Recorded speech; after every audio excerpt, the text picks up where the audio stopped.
Hi అండి, welcome to మన garden మన వంటలు. ఈరోజు మనం మంచి టేస్టీ అండ్ హెల్దీ మజ్జిగ పులుసు ప్రిపేర్ చేద్దాము. దీనికి ఒక హాఫ్ లీటర్ పులిసిన పెరుగు తీసుకొని తర్వాత మీరు సాంబార్లోకి ఏ కూరగాయలు వేసుకుంటారో అవన్నీ తీసుకోవచ్చు.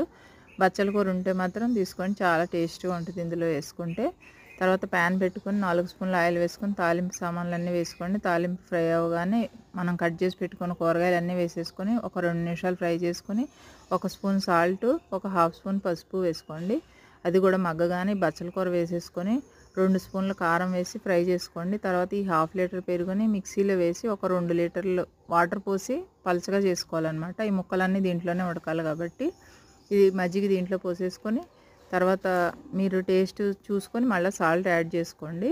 ఇవి మరుగుతుంది, ముక్కలు ఉడికిపోయినాయి. సొరకాయ ముక్క చూడండి ఉడికింది అనుకున్న వెంటనే మీరు ఒక 2 స్పూన్లు శనగపిండి తీసుకొని కొద్దిగా వాటర్లో కలిపి దీంట్లో పోయడమే, చిక్కబడుతుంది.